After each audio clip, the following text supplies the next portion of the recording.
ओम ब्रह्म बृहस्पतये नमः। ओम ग्राम ग्रीं ग्रौम सह गुरुवे नमः। अथ बृहस्पतिवार व्रत कथा। सर्वप्रथम जानते हैं पूजन विधि। इस दिन व्रती को प्रातः ब्रह्म मुहूर्त में उठकर शौच आदि से निवृत्त होकर निराहार ही केले की जड़ में जल से अर्घ देकर हल्दी चने की दाल से भगवान विष्णु का ध्यान पूजन करें। चने की दाल गुड़ का प्रसाद रखें। तत्पश्चात शुद्ध घृत का दीपक जलाएं। मंत्र आदि का आसन पर बैठकर जप करें। फिर बृहस्पतिवार की कथा करें, व्यक्ति को सुनाएं। कथा के पश्चात हल्दी से गौ का पूजन करें और चने की दाल गुड़ गौ को खिलाएं। कथा के पश्चात एक बार पीले चने से निर्मित पदार्थों का शुद्ध शाकाहारी बिना नमक का भोजन करें। व्रती को चाहिए इस दिन प्याज, लहसुन, मदिरा, मांस, अभक्ष्य वस्तुओं का सेवन न करें। ब्रह्मचर्य इत्यादि नियम का पालन करें। बृहस्पति भगवान की कृपा से ग्रह सभी दूर हो जाते हैं। कुग्रह और भगवान की प्रसन्नता मिल जाती है। 11 या 16 बृहस्पतिवार तक व्रत करना चाहिए। अग्नि में फिर हवन करें। ब्राह्मणों को भोजन कराएं, इससे ग्रह के कष्ट का निवारण होता है। गुरुदेव की कृपा प्राप्त होती है। हवन सामग्री काले तिल, चावल, जौ, बूरा, घृत तथा चंदन। आवश्यकता अनुसार आम की लकड़ी चाहिए। अथ बृहस्पतिवार व्रत कथा। प्राचीन काल में एक राजा राज्य करता था। बड़ा प्रतापी दानी था। नित्य मंदिर में दर्शन को जाता। गुरु ब्राह्मण की सेवा करता। उसके द्वार से कोई भी याचक निराश होकर नहीं जाता था। गुरुवार का व्रत पूजन करता। दीन गरीब की सहायता करता। लेकिन रानी को ये सब अच्छा नहीं लगता। वो ना व्रत करती, ना एक पैसा दान में देती थी। राजा को भी मना करती थी। एक दिन की बात है, राजा शिकार खेलने जंगल चले गए। घर पर रानी और दासी थी। उस समय देवगुरु बृहस्पति भगवान साधु का रूप धारण करके दरवाजे पर भिक्षा मांगने आए। रानी बोली, हे साधु महाराज, मैं इस दान पुण्य से तंग आ गई हूँ। अब मुझसे ये सब नहीं होता। इस काम के लिए तो पतिदेव बहुत हैं। अब आप कृपा करें कि ये सब धन नष्ट हो जाए, मैं सुख से सो तो सकूं। साधु बोले, हे देवी, बड़ी विचित्र हो। संतान दुख से क्या कोई दुखी होता है? पापी भी पुत्र और धन की इच्छा करते हैं। अगर आपके पास धन अधिक है तो भूखे मनुष्यों को भोजन कराओ, प्याऊ लगवाओ, ब्राह्मणों को दान दो, धर्मशाला, कुआं, तालाब, बावड़ी, बाग बगीचे का निर्माण कराओ, निर्धन की कुंवारी कन्याओं का विवाह कराओ, धन को यज्ञ आदि कार्य में खर्च करो। इससे कुल का और तुम्हारा नाम प्रसिद्ध होगा और अंत में भगवान का धाम भी मिलेगा। रानी इन सब बातों से खुश नहीं हुई। बोली, महाराज, मुझे ऐसे धन की कोई आवश्यकता नहीं जो अन्य मनुष्यों को ही दान दूं। रखने में मेरा सारा समय बर्बाद हो। साधु ने कहा, देवी, यदि ऐसी इच्छा है तो मैं जैसे बताता हूँ ऐसा करो। बृहस्पतिवार के दिन घर को गोबर से लीपना और सिर के बालों को धोते समय स्नान करना। राजा से कहना, हजामत बनवाएं। भोजन में मांस, मदिरा खाना। कपड़ा धोबी के यहाँ धुलने को डालना। 7 बृहस्पतिवार करने से ही सब धन नष्ट हो जाएगा। साधु वहाँ से चले गए। रानी ने साधु के वचन अनुसार वैसा ही किया। 3 ही बृहस्पतिवार बीते थे कि संपूर्ण धन नष्ट हो गया। भोजन के लिए दोनों समय भूखे रहने लगे। सभी रोगों से भी गिर गए। तब राजा ने रानी से कहा, यहाँ पर रहो, मैं कहीं और जाता हूँ। और राजा परदेश चला गया। वहाँ जंगल से लकड़ी काटकर शहर में बेचकर अपना जीवन व्यतीत करता। इधर राजा के घर रानी और दासी दुखी रहने लगी। किसी दिन भोजन मिलता, किसी दिन जल पीकर रह जाती। एक बार जब रानी दासी को 7 दिन बिना भोजन के बीते तो रानी ने अपनी दासी से कहा, हे दासी, यहाँ पास के नगर में मेरी बहन रहती है, बड़ी धनवान है, तो उसके पास जा और 5 सेर बेझर मांग कर ले आ, जिससे कुछ समय के लिए गुजारा होगा। रानी की आज्ञा पाकर दासी चली गई। रानी की बहन उस समय पूजा कर रही थी। उस दिन बृहस्पतिवार था। जब दासी ने रानी की बहन को देखा तो उससे बोली, हे रानी, मुझे आपकी बहन ने भेजा है, मुझे 5 सेर बेझर दे दो। दासी के अनेक बार कहने पर भी रानी ने उत्तर नहीं दिया, क्योंकि वह उस समय बृहस्पतिवार के व्रत की कथा सुन रही थी। दासी को उत्तर नहीं मिला तो दुखी हुई, गुस्सा भी आया। लौटकर रानी से बोली, रानी, आपकी बहन तो छोटे मनुष्य से बात नहीं करती, कोई उत्तर नहीं मिला। रानी बोली, उसका कोई दोष नहीं है, अच्छे बुरे का भी पता विपत्ति काल में ही लगता है। ये सब भाग्य का दोष है। उधर रानी ने देखा कि बहन की दासी आई थी, परंतु मैं ना बोली, इससे बहुत दुखी हुई होगी। सोचकर कथा सुन विष्णु भगवान का पूजन पूरे करके बहन के घर गई। वहाँ बहन से कहने लगी कि बृहस्पतिवार का व्रत कर रही थी। दासी गई, लेकिन जब तक कथा होती है ना उठती है, उठा जाता है ना बोला जाता है, सो ना बोली।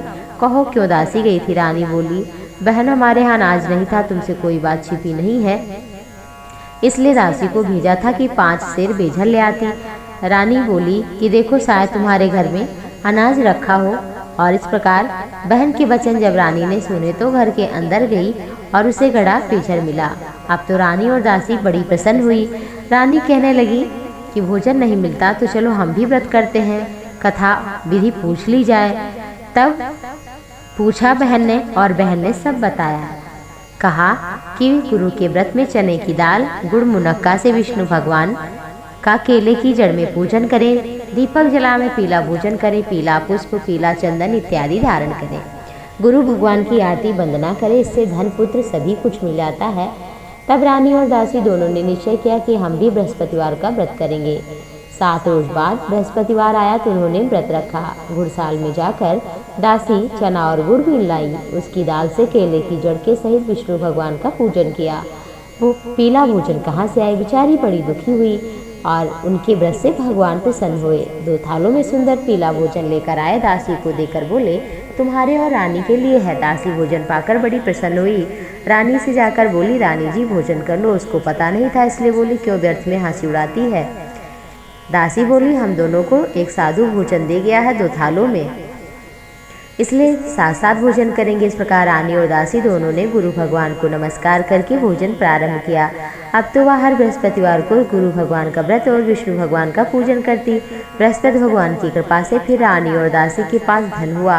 रानी आलस्य करने लगी। तब दासी बोली, देखो रानी, पहले भी इसी तरह तुम्हें धन रखने में कष्ट होता था, सब धन नष्ट हो गया था, अब मिला है तो आलस्य ना करो, धर्म का कार्य करो। कुंवारी कन्याओं का विवाह, पाठशाला, पुण्य दान, भूखे मनुष्य को भोजन, प्याऊ लगवाओ इत्यादि मंदिर पाठशाला बनवाकर दान दो, जिससे नाम भी हो और भगवान का धाम भी मिले, पितृ भी प्रसन्न हो। रानी ने इस प्रकार करने कर्म आरंभ किए, जिससे उसका यश भी फैलने लगा। इधर राजा परदेश में बड़ा दुखी था, प्रतिदिन जंगल से लकड़ी बीन कर लाता और शहर में बेचकर अपने दुखी जीवन को व्यतीत करता था। एक दिन राजा दुखी होकर अपनी पुरानी बातों को याद करके रोने लगा। तब उस जंगल में से बृहस्पति भगवान साधु का रूप धारण करके आए और राजा से बोले, हे लकड़हारे, क्या चिंता में बैठे हो? किसकी चिंता, मुझे बताओ तो।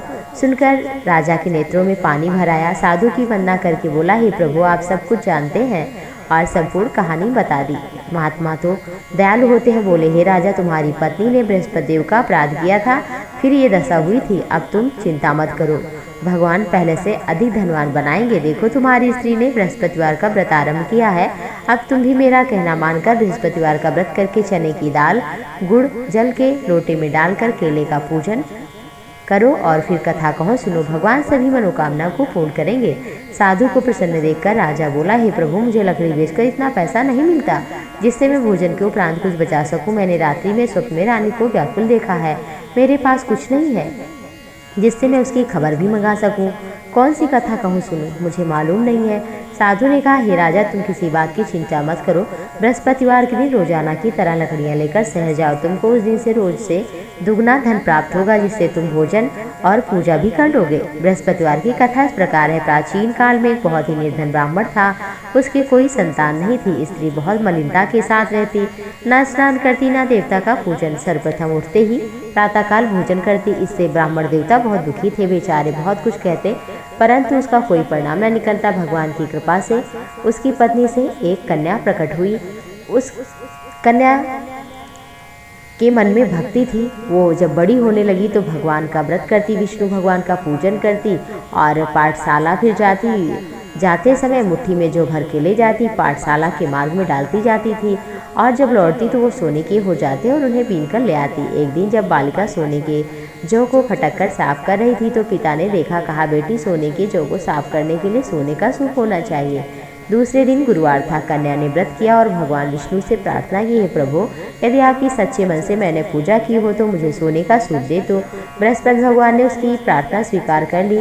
रोजाना की तरह वह कन्या जो फैलाती हुई जाने लगी और लौटकर जो बीन रही थी, तो बृहस्पति देव की कृपा से वही सोने का सूप मिल गया। घर ले आई और जो साफ करने लगी, परंतु उसकी माँ का वही ढंग रहा। एक दिन की बात है, वह कन्या सोने के सूप में जौ को साफ कर रही थी। उस समय राज्य का राजपुत्र वहां से होकर निकला। इस कन्या के रूप और कार्य को देखकर मोहित हो गया। अपने महल में जाकर भोजन जल त्याग कर उदास होकर लेट गया। जब राजा को समाचार अपने प्रधानमंत्रियों से मिला तो उसके पास गए और बोले, बेटा, तुम्हें किस बात का कष्ट है, क्या हुआ है? अपने पिता की बात सुनकर बोला, आपकी कृपा से दुख कोई नहीं है, बस मैं उस लड़की के साथ विवाह करना चाहता हूँ जो सोने के सूप में सोने के जौ को साफ कर रही थी। राजा यह सुनकर आश्चर्य में पड़ गया और बोला, हे बेटा, इस प्रकार की कन्या का पता तुम ही लगाओ, मैं विवाह अवश्य ही करूँगा। राजकुमार ने राजा को लड़की के घर का पता बताया।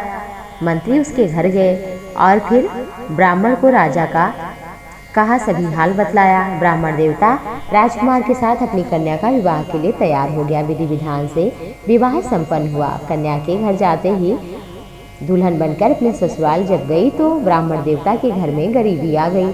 अब भोजन के लिए बड़ी मुश्किल से अन्न मिलता है। एक दिन दुखी होकर ब्राह्मण देवता अपनी पुत्री के पास गए। बेटी ने पिता को दुखी अवस्था में देखा और उनसे अपनी माँ का कुशल हाल पूछा।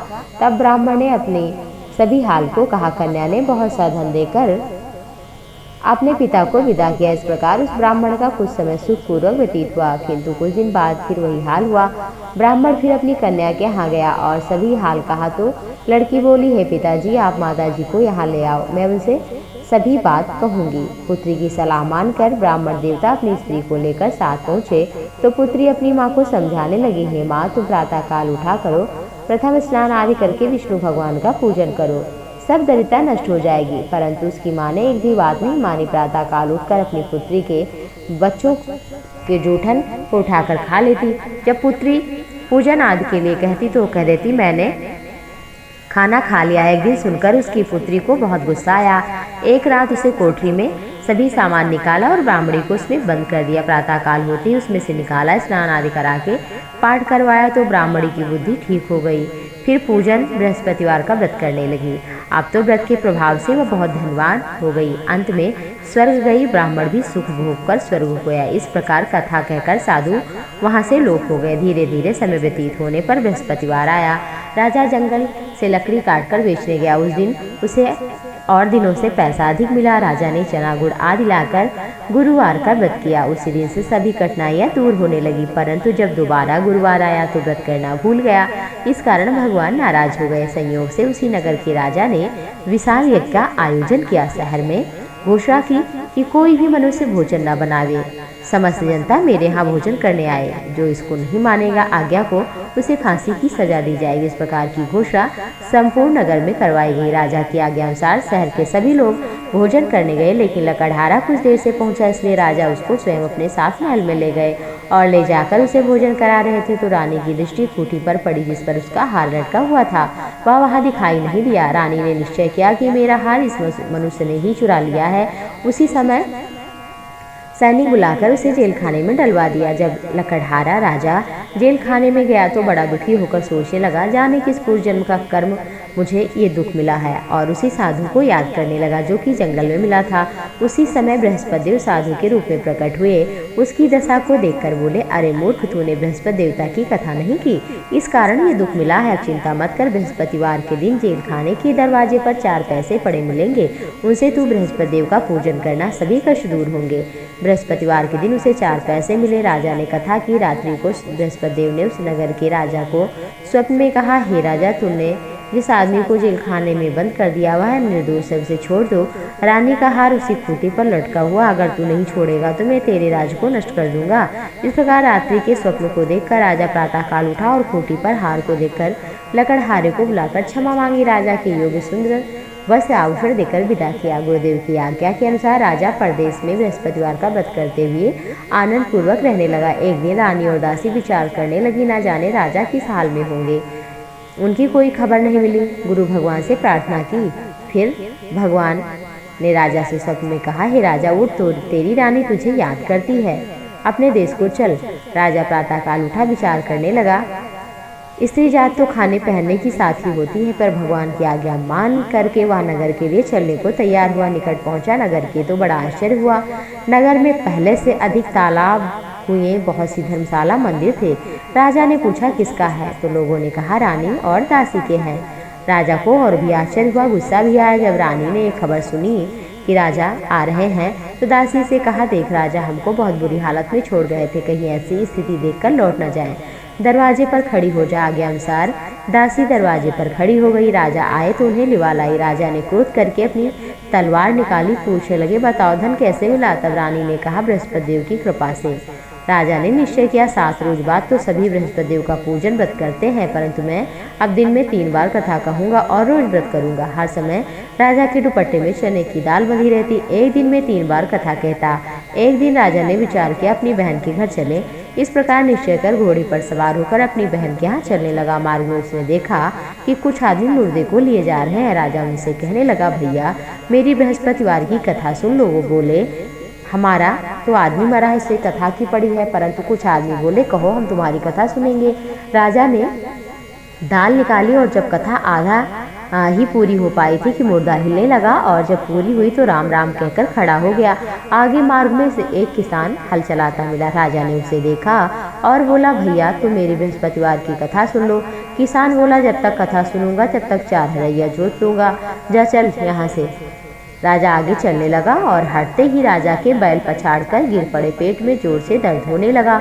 उस समय उसकी माँ रोटी लेकर आई और पुत्र ने फिर सब हाल बता दिया। बेटे ने सब हाल कहा तो बुढ़िया दौड़ी दौड़ी घुड़सवार राजा के पास गई और बोली, मैं आपकी कथा सुनूंगी, मेरे खेत पर ही चलकर कहो।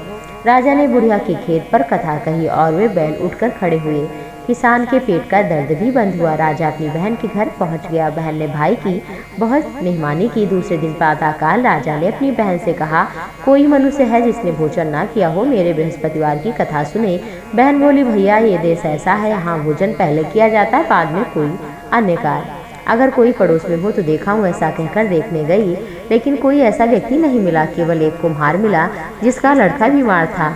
उसके यहाँ 3 दिन से किसी ने भोजन नहीं किया था। रानी ने अपने भाई की कथा सुनने के लिए कहा। कुम्हार तैयार हो गया। राजा ने वहाँ जाकर बृहस्पति देव की कथा कही, जिसे सुनकर कुम्हार का लड़का ठीक हो गया। अब तो राजा की प्रशंसा होने लगी। एक दिन राजा ने अपने बहन से कहा, बहन हम घर के लिए जाएंगे, तुम भी तैयार हो जाओ। यह बात बहन ने अपनी सास से कही। सास बोली, तेरे भाई के संतान नहीं है, तू जा, लेकिन बच्चों को ना ले जाना।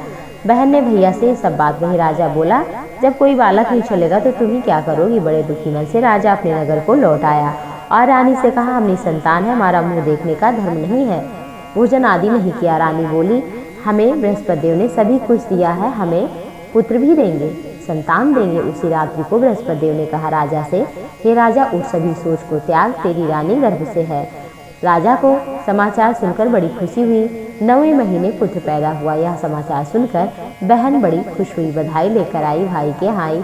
तब रानी ने कहा, बुलाने पर नहीं आई, बिना बुलाने आई। नंद बोली, भाभी मैं इस प्रकार से ना कहती तो संतान कैसे मिलती। बृहस्पति देव ऐसे ही हैं, जैसे जिसकी मन में मनोकामनाएं होती हैं सभी को पूर्ण करते हैं। जो भावना से प्रेम पूर्वक बृहस्पतिवार का व्रत करके उनकी कथा सुनता है, सुनाता है, व्रत करता है, बृहस्पति भगवान उसकी सभी मनोकामनाएं पूरी करते हैं। अन्न, धन, पुत्र, यश सभी कुछ प्रदान करते हैं। अंत में मोक्ष की प्राप्ति होती है। बोलो बृहस्पति भगवान की जय।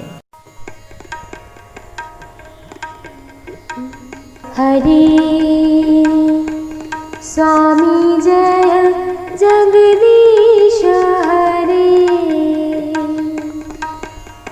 भक्त जनों के संकट क्षण में दूर करो। ओम जय जगदीश हरे, जो ध्यावे फल पावे, दुख विनसे मन का, सुख संपत्ति घर आवे, कष्ट मिटे तन का। ओम जय जगदीश हरि। मात पिता तुम मेरे, शरण गऊँ मैं किसकी, तुम बिना और न दूजा, आस करूं जिसकी। ओम जय जगदीश हरे, तुम पूर्ण परमात्मा, तुम अंतर्यामी, पार ब्रह्म परमेश्वर, तुम सबके स्वामी। ओम जय जगदीश हरे, तुम करुणा के सागर, तुम पालन करता, मैं मूरख खल कामी, कृपा करो भरता। ओम जय जगदीश हरे, तुम हो एक अगोचर, सबके प्राणपति, किस विधि मिलूं दयामय, तुमको मय कुमति। ओम जय जगदीश हरे, दीन बंधु दुख हरता, तुम ठाकुर मेरे स्वामी, तुम ठाकुर मेरे, अपने हाथ उठाओ, द्वार पड़ी तेरे। ओम जय जगदीश हरे, विषय विकार मिटाओ, पाप हरो देवा, श्रद्धा भक्ति बढ़ाओ, संतन की सेवा। ओम जय जगदीश हरे, तन मन धन सब संपत्ति, सब कुछ है तेरा, तेरा तुझको अर्पण, क्या लागे मेरा। ओम जय जगदीश हरे, श्री जगदीश की आरती, जो कोई नर गावे, स्वामी प्रेम सहित गावे, कहत शिवानंद स्वामी, कहत हरिहर स्वामी, मन वांछित फल पावे। ओम जय जगदीश हरे, स्वामी जय जगदीश